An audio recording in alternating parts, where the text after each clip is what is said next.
Good morning. Welcome to the lecture of RF and millimeter wave IC design.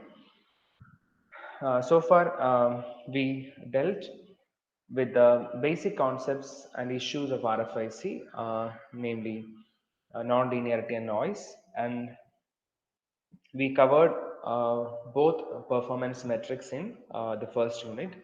And today we are going to start unit 2, uh, and with the understanding what we developed in the basic concepts of the previous unit, and I hope you will definitely have some communication background because you already have a course had a course CS1, but currently you're doing CS2. So with this the with the classes we had before and with the slight communication background, now it is right time to start with the architecture of transceivers, because we know that in any RF system we definitely will have transceivers, and this unit, the present unit, unit 2, we'll be focusing on the architectures of the transceivers. All right, so yeah, so before that, one thing I want to tell, in all the previous slides which I was using, I have made a small mistake in the course code. I have written it as 18EC7D4. It is actually 18EC6D4. So this has to be noted down, because in all the notes what I shared, it is having it as 18EC7D4. Please note the change. All right. So in this unit, this is unit 2, and in this unit, there are two sections. So first we will deal with the architectures, the transceiver architectures. First we will deal with the transceiver architectures.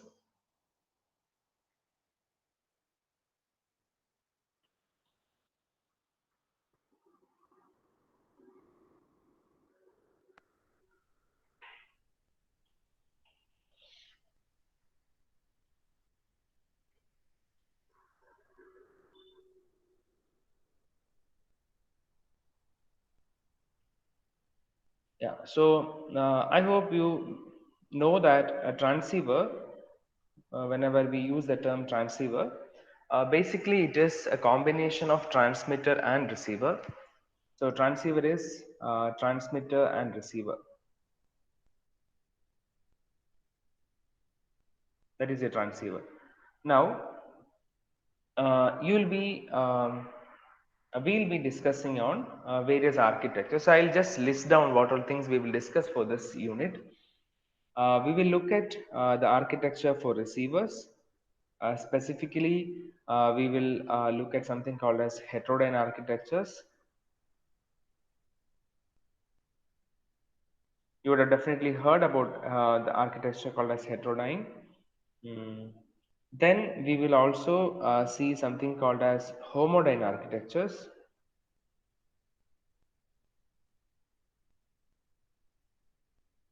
Otherwise, these homodyne architectures are called as direct conversion receivers.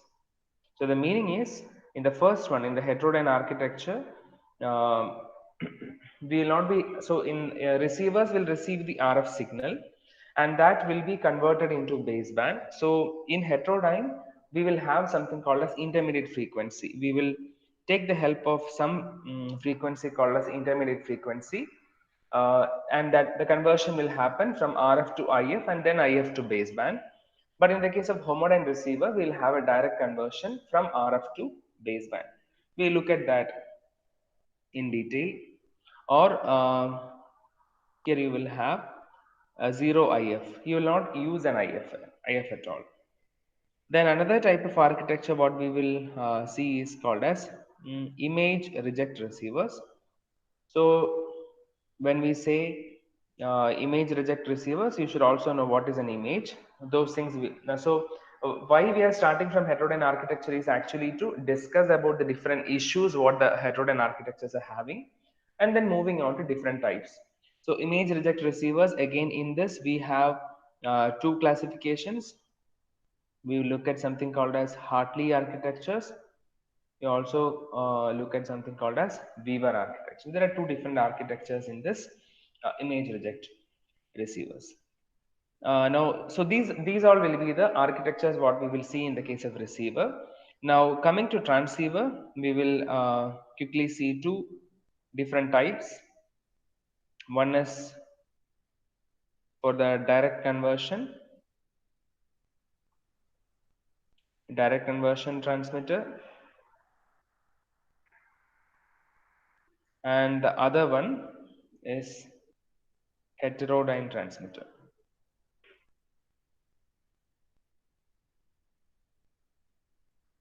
These are the two architectures what we will see in transmitter.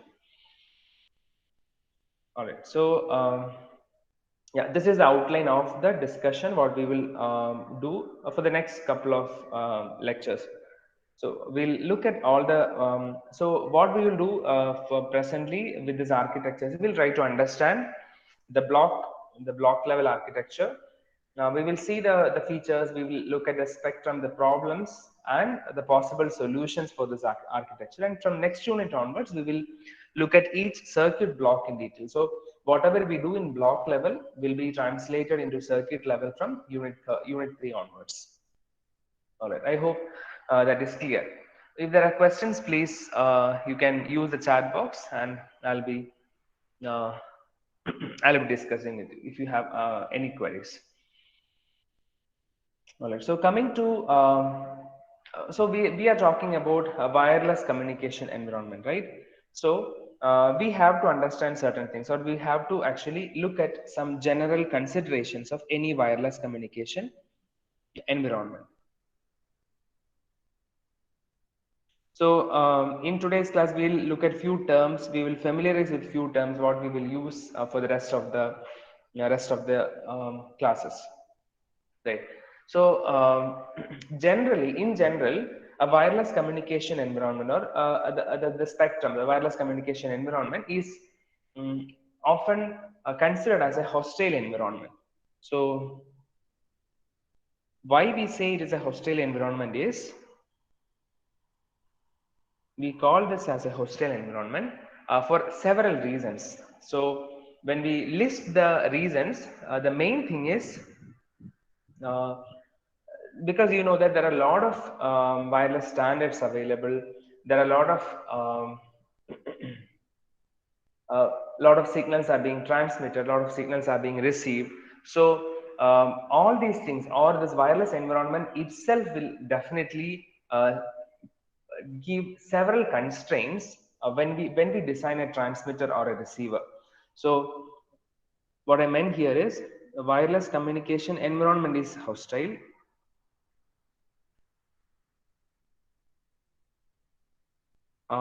What I meant by hostile is, this environment itself will actually pose several design constraints.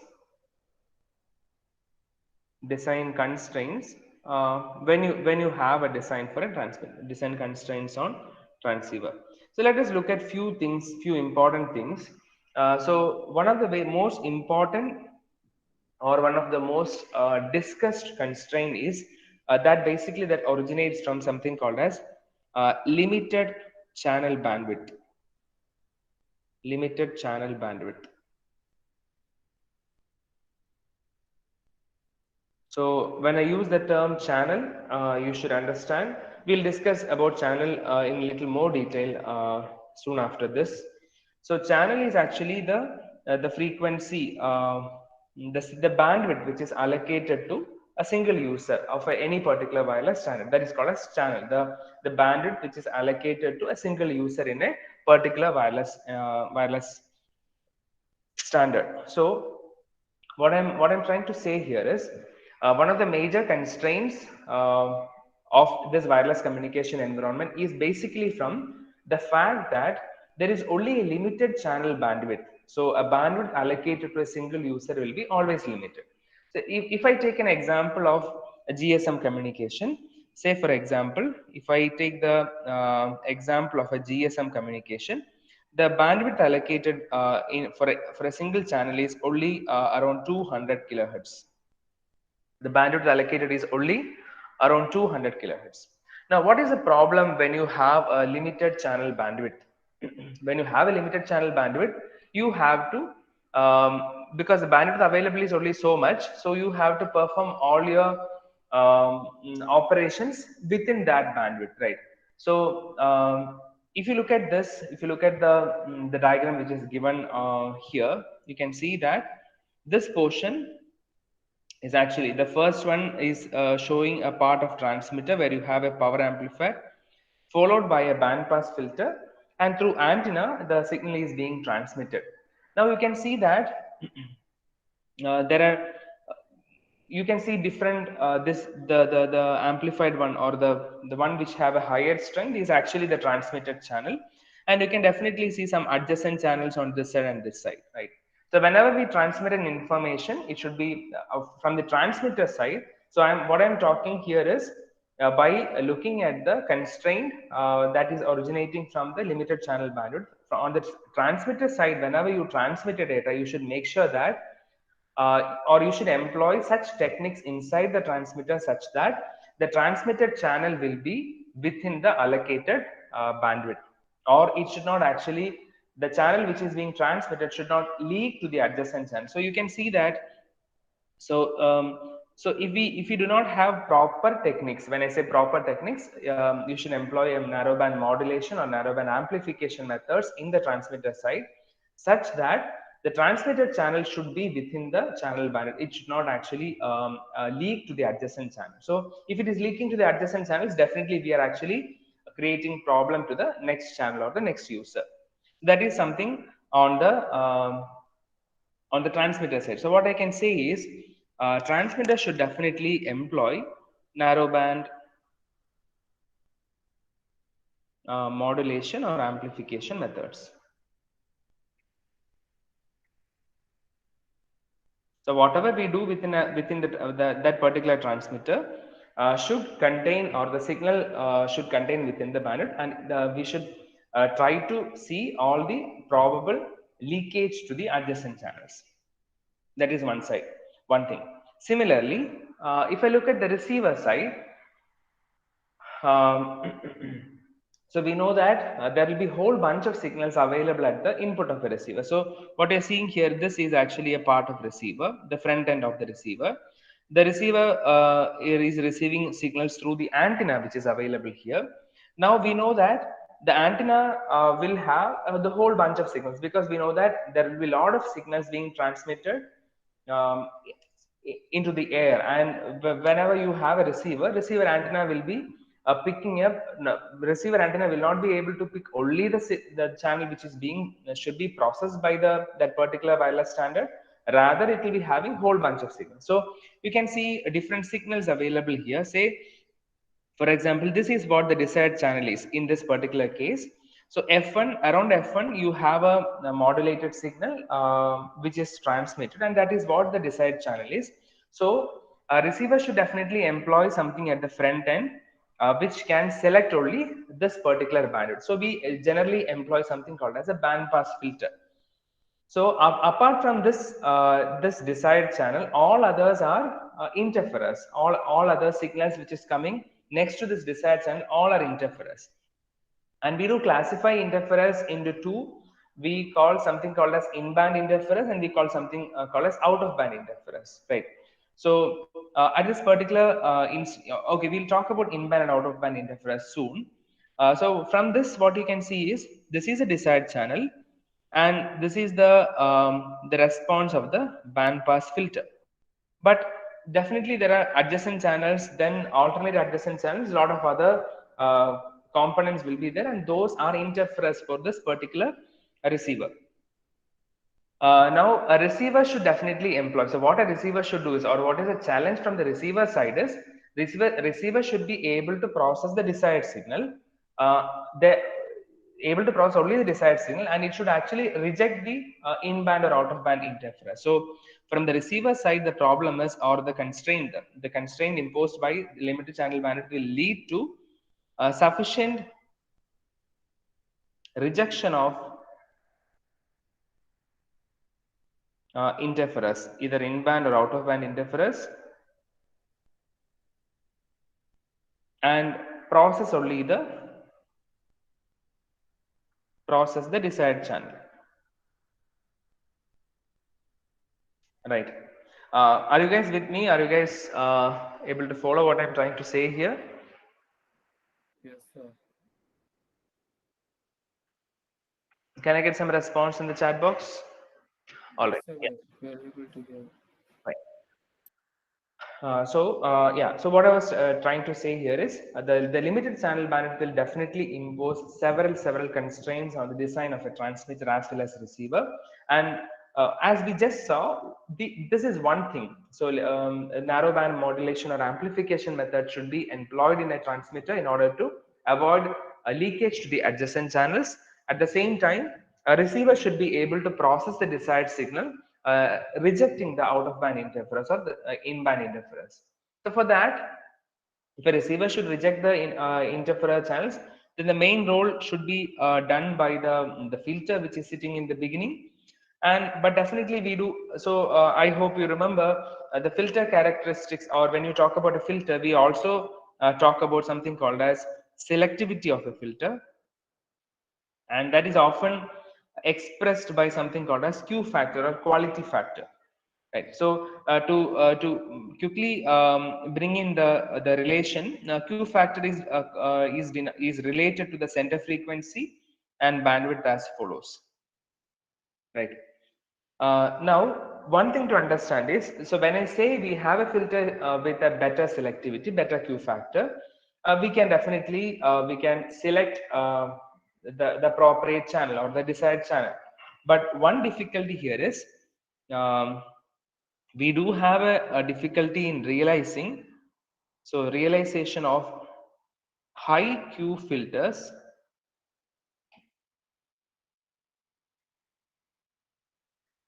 is a challenge. So when I say realization of high Q filter, realization is not a challenge. Realizing it on an IC is a challenge. All right. So you can see that, say for example, if you are located at a center frequency of say 900 megahertz, and if your bandwidth is only 200 kilohertz, you can quickly calculate what is the Q factor requirement over here. So the Q factor requirement is definitely high. So the Q requirement is high, and realizing high Q filters and implementing that on IC is difficult. When I say difficult or challenge, why I made that statement is, in order to implement such things, we should have components also. Say we may use inductors to employ such filters. So bringing up inductors of such value on an IC would be difficult. Uh, and there are many other factors also for that, right? So we will see such things also. Um, Meanwhile, all right. So what I meant by this slide discussion is we should understand that there are definitely challenges in designing a transceiver, and those challenges will come from the wireless communication environment itself, and the challenges will be different for transmitters and receivers. So altogether, when we talk about the design of a transceiver, it is definitely a challenging task. All right. I hope this is clear. So quickly we will see, yeah, the difference between, because I was using the term band, and I also use the term channel. So I explain what is a channel. So channel is nothing but the signal bandwidth which is allocated for a particular user. So let us see the difference between this band and channel. So when I say band, band is basically the entire spectrum occupied by all users of a particular standard.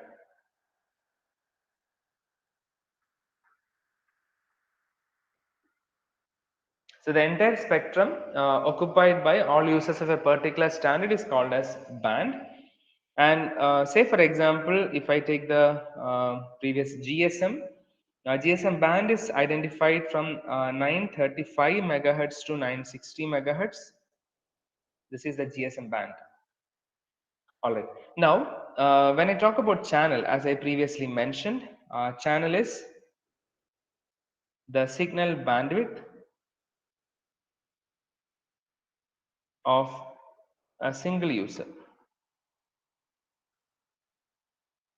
So again, if I'm referring back to the GSM, the bandwidth of a single user is around 200 kilohertz.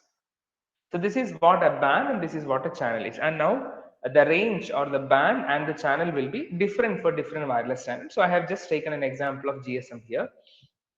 All right. Now look at the figure. What you can see on the screen. So here what you can see is a band pass filter and an LNA. So it looks like the front end of a receiver, right?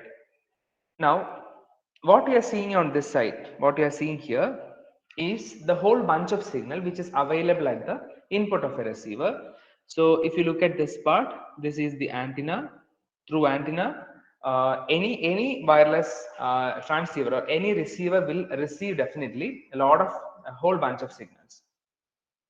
Now you can see that this is a desired channel, right?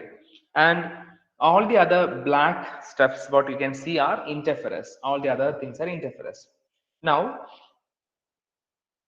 whenever a receiver receive something or the receiver band pass filter at the front end is designed in such a way that that receiver can receive a band. So that is what it is marked as here, receive band. Definitely, I'll tell you the reason why a receiver is designed to receive a band rather than a channel, or probably you can only figure out the reason by this time. So this is called as a receive band. So any receiver will be receiving a band. All right. Now, the interference, what you can see within the band, within the receive band, we call it as in band interference.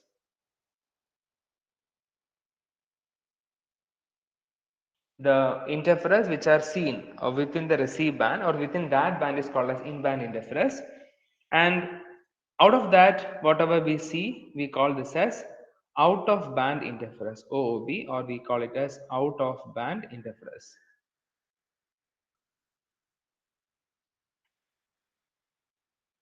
All right. Now, can I ask you one question?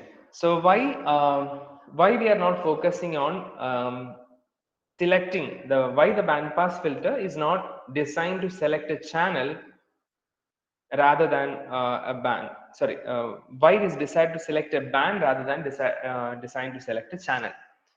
What what are you guys thinking?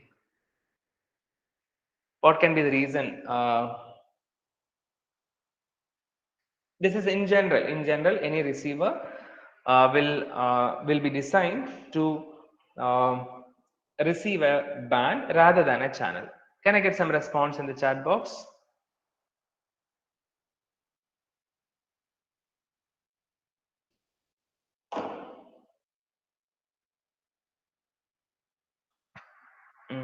Yes, just to ensure we don't lose some information if the channel is shifted. All right, not feasible to allocate bandpass filter for every channel.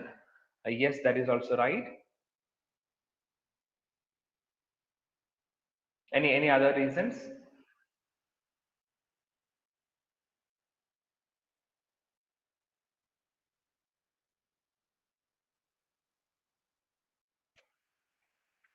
All right, yeah, those are some valid reasons, but the main reason or the main constraint here in the design of this bandpass filter will be, see, we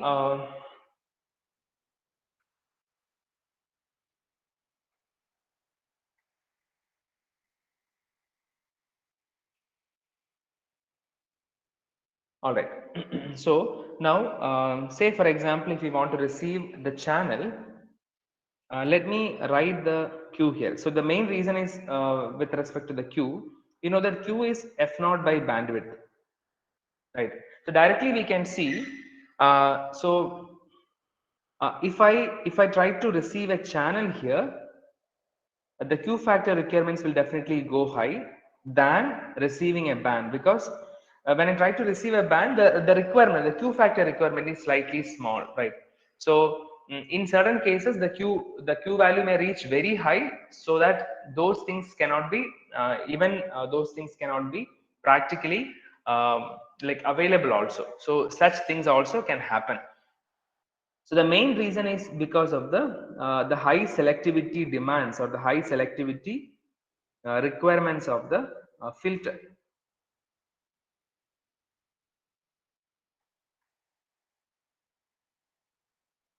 Right. So whenever we try to restrict or whenever we try to receive only a small channel, the Q requirements or the Q requirements will be definitely, it will go high.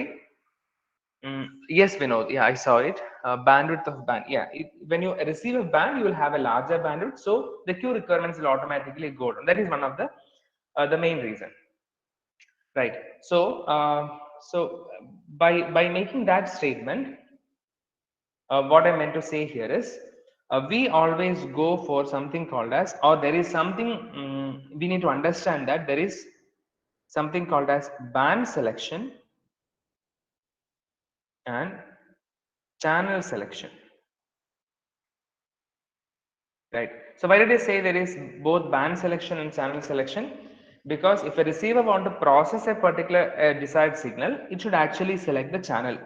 But what we saw here is, if I try to receive channel by designing a band pass filter, the Q requirements will definitely go high.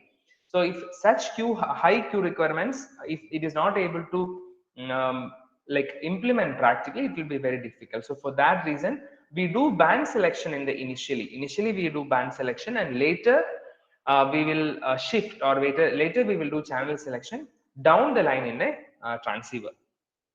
All right.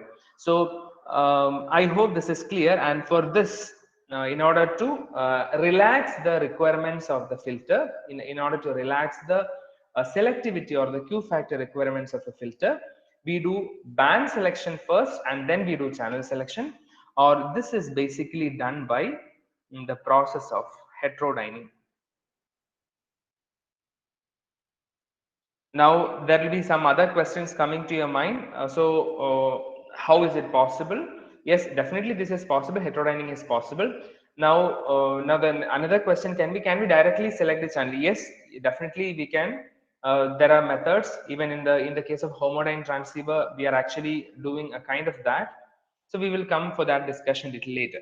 So what we will do now for the rest of the time is we'll try to understand. So the most important thing what you have to understand here is, in a transceiver or in a receiver, when you select, we will actually select a band initially, and later we will select channel down the line in the transceiver, in the receiver architecture. And the reason for this is to relax the requirements of the Q factor of the band pass filter by selecting a band initially, so that the requirements for Q will be less, and later we will select the channel, and that is again done by shifting the center frequency from RF to IF. That is called as the process of heterodyning. All right, I hope this is clear, but if you have any questions, you can definitely put it in the chat box.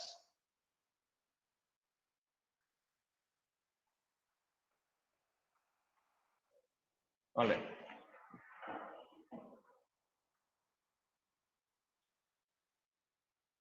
So before discussing about channel selection on band selection in detail, we'll see the basic heterodyning process.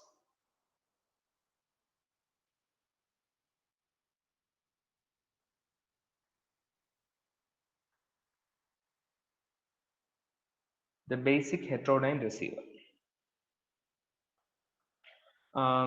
So I'm not going to.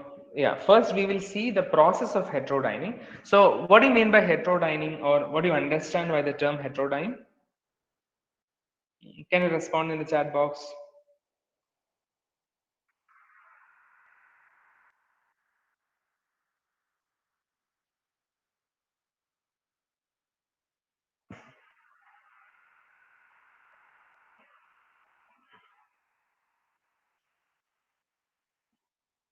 Can I get some response?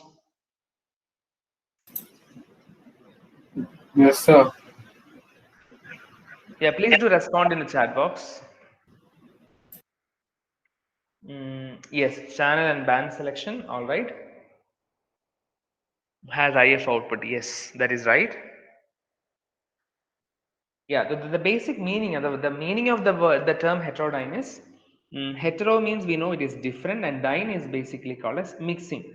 So the process of heterodyning means mixing of different frequencies. And now we know that if you mix different frequencies, definitely it will give, um, you will get some other frequency terms that we know from the discussion of non-linearity. Let me look at the, here the key term here is mixing. That means for the process of heterodyning, we should definitely have something called as mixer. So let me mark mixer in this form. This is a mixer. So mixer is a device which is used to mix, in this case, two different frequencies. Say one frequency, I'm calling it as RF input, and another frequency, I'm calling it as an LO. LO is nothing but we call it as a local oscillator. Yeah, mixing two frequencies. Yes, Lalit, I saw your response. Now, so looking at the RF input, so let me mark it something like this. This is the input frequency, which we are considering as the RF input. So this is the RF input, which is centered at omega in the frequency. Similarly, I'm getting a local I have a local oscillator circuit here, LO, and that is giving you a signal of, say, ALO cos omega LOT, and this can be identified as A in cos omega in T, right? So these are the two signals, omega in on this side and omega LO coming from this side. Now, so from the previous discussion, we know that when two different frequencies are mixed, basically mixing means it is multiplication of two signals, A in cos omega in T into A LO cos omega LOT. Ideally, if the mixer is ideal, what I can expect is, I can expect two different frequencies here. One is the sum frequency omega in, one is a sum frequency which is omega in plus omega LO, and another one is difference frequency which is omega in minus omega LO. Right. So we definitely, if the mixer is ideal, you will have two different frequencies, sum and difference. Now, see what is a need here. So why we mentioned about heterodyning. Say consider that this is a spectrum. This is a frequency axis. And so as I progress towards right, the meaning is it is having a higher frequency. So now this is the input frequency, or this is the RF frequency, omega RF. Say the signal is located somewhere here. Now if I try to receive the band here, or if I want to receive the band located around the center frequency, the Q requirements is naturally high. So what I do is, if I can shift the entire information to a center frequency which is on the lower side, since the center frequency is shifted, the Q requirements will be automatically, it will reduce. Thereby, I can relax the design of the initial band pass filter. Right. So that is a basic idea here. Shifting the center frequency from a higher frequency to lower frequency. So by looking at the two frequency components at the output, definitely I can say, if I employ a low pass filter, if I can employ a low pass filter here, the low pass filter will definitely give or select only this component omega in minus omega LO, and that will definitely help me to shift the center frequency, and this omega in minus omega LO is called as omega IF, which is called as intermediate frequency, right? So if I look at the requirements of the Q, here it is omega RF by that specific bandwidth. Now this is reduced to omega IF by bandwidth, and thereby we can reduce uh, the Q factor requirements. All right. So this is why we are for band selection and channel selection. This is why we go for the process of heterodyning, right? So with this, if I look for a complete heterodyne receiver block diagram,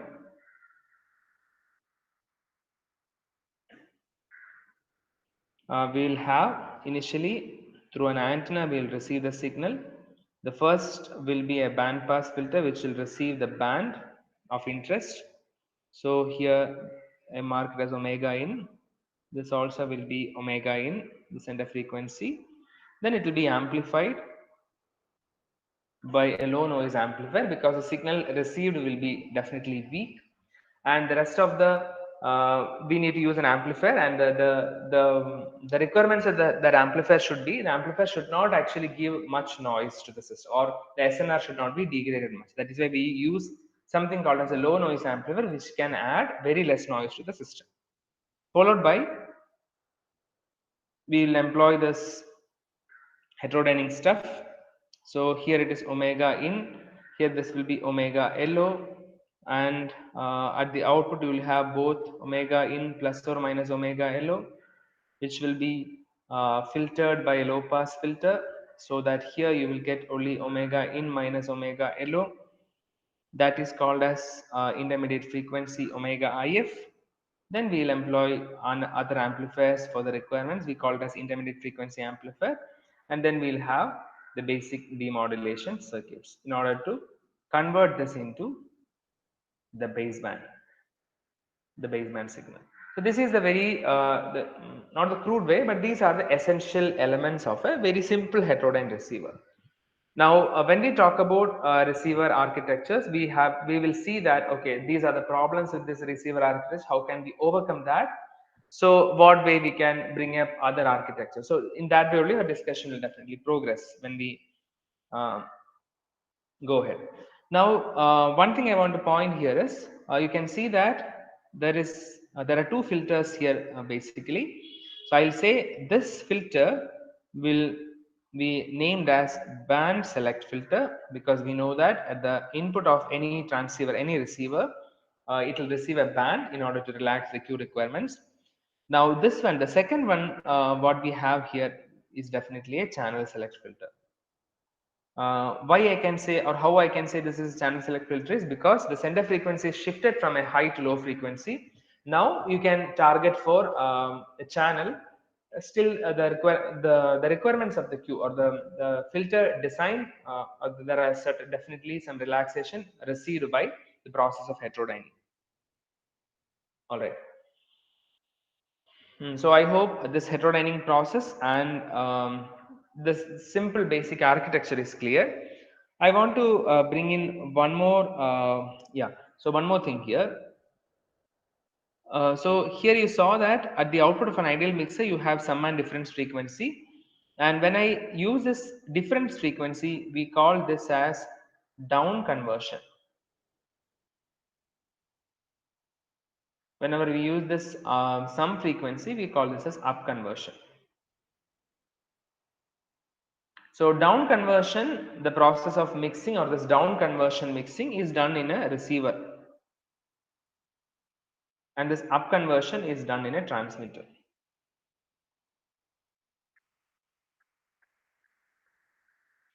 All right. So now first we will focus on receiver. So for that reason, we will see the different types of down conversion mixing.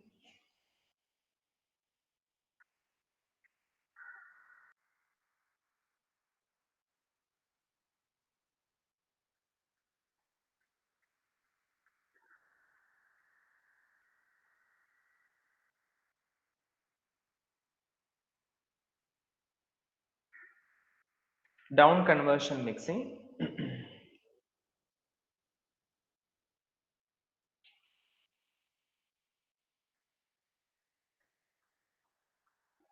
Yeah. So basically, so we know that. So now we have a device called as mixer. We spoke about mixer, which is basically mixing uh, the RF and the local oscillator to produce an LO. Right. And we know that even at the, so at the input of mixer, what we have is a band, because the previous band select filter has selected a band and mixer is going to process that band, right? So so what we will see here is there are two types of down conversion mixing. We will name it as constant LO down conversion and another one is called as constant IF down conversion. So let us discuss one by one. Okay, let me draw this again. So the name only will give you more details. When I say constant LO, the LO frequency will be a constant. So why we need to talk about this? Because as I mentioned here, let me write it here. At the input of a mixer, at the input of a mixer, we have a band. Right? That means it may have multiple channels or it may have many channels, right? Because we are not receiving a specific channel, we are receiving a band itself. Now, in the case of constant LO down conversion, what we do is LO frequency will be constant, FLO will be constant, and at the input side, there will be different channels, right? Say the first channel is FRF1. Now, if your LO frequency is constant, this will be translated. And if I look at the output of the mixer, you will be having definitely this FRF1 translated to intermediate frequency. Say if I call it as FIF1, that is for the first channel. So this is applicable for all the channels received within the band. So if I draw for another frequency, say FRF2 is another channel, that also will go through the same process. That will be mixed using FLO located at the same FLO, and that will be shifted to some other IF, which is IF2, right? That is very clear because each band will be because LO frequency is remaining fixed. That is, I said, that is one kind of down conversion. Since LO frequency is fixed, all the channels within that band will be translated into different IF frequencies, right? So what we observed here is, so here for a received band, that band is having say n channels. So received n channel band, each channel each channel is down converted to a different IF channel.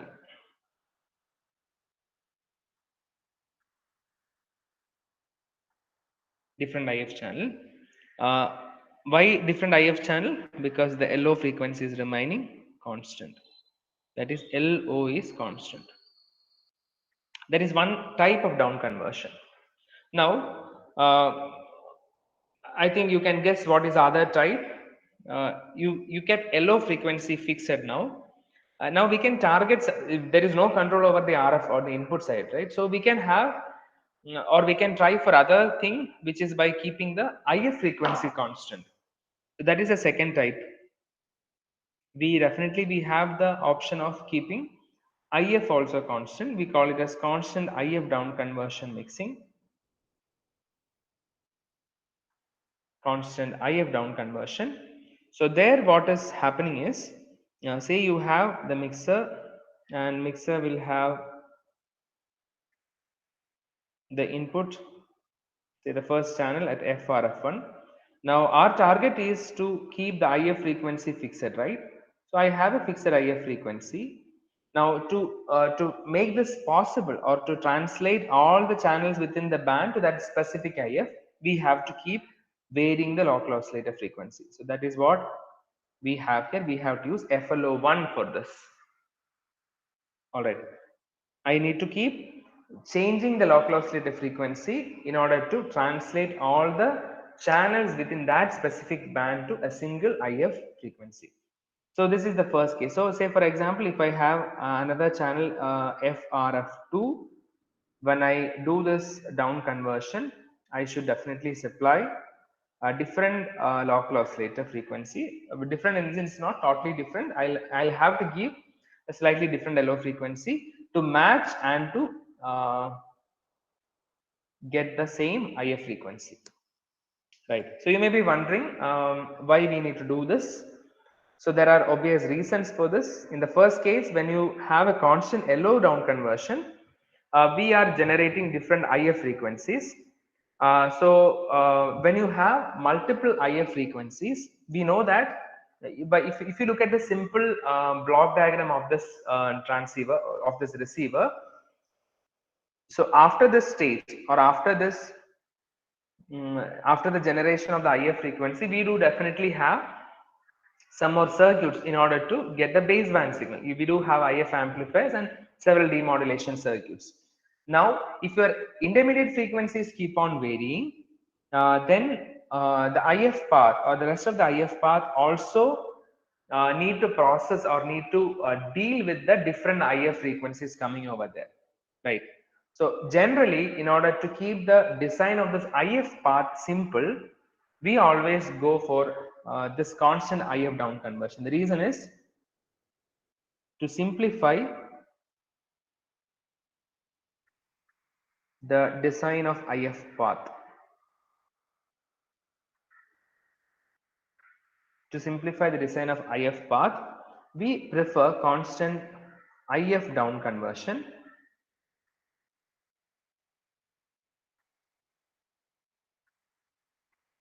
This is done.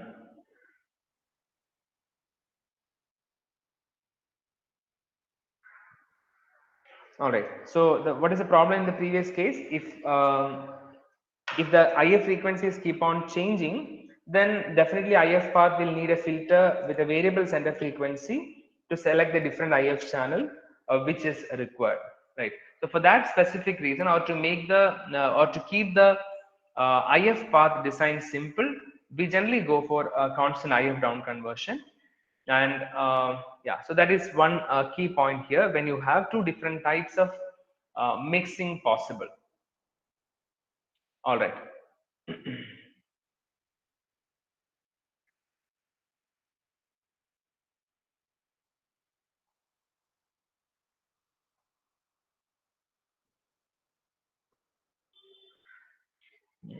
Yes.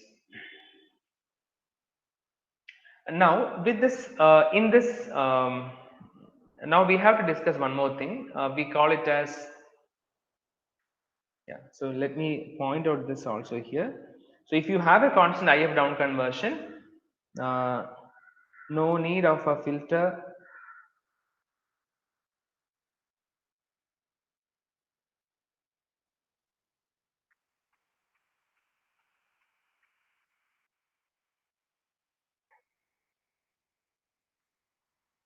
with variable center frequency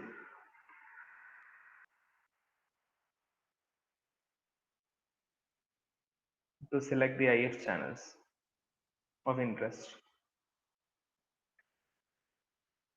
Now you'll be wondering whether changing this LO is easy. No, it is not easy, but we do have mechanism to do that, to change the local oscillator frequency in steps and to generate the same IF frequency, right? So those things we will see even little later. All right. So now, in this regard, with respect to down conversion in a heterodyne receiver, we have to discuss one more thing. We call it as the problem of image frequency, or something called as image, and that we will see in the next class. We will discuss that in the next class. So I'm just winding up today's session with this. So what we discussed today is we started with the basic the transceiver architectures. Mm, First, we saw some general considerations because the wireless communication environment is hostile in nature, and the environment itself will pose several design constraints for both transmitters and receiver. And one important thing is a limited channel bandwidth which is available to a single user. So with respect to that, transmitter should have its own techniques in order to avoid the leakage to the adjacent channels. A receiver also should have should be designed in such a way that it will accept the desired channel or the desired band, and by rejecting the unwanted interferers around. We also saw the requirements, the Q requirements at the initial stage of a receiver. We saw the difference between what is a band and what is a channel, and how a band selection, or why the band selection and channel selection has come up. And in order to relax the Q requirements, we will definitely do band selection first and then later channel selection. And that is the essence of a heterodyne receiver. We saw the process of heterodyne mixing, and the stages, the different blocks, and finally saw two different types of heterodyne mixing: constant LO and constant IF. And constant IF is preferred because the rest of the IF path design will be simple if you go for a constant IF down conversion. Yeah, so with that, I am winding up for today's session. Thank you so much for joining. If you have questions, you can definitely ask.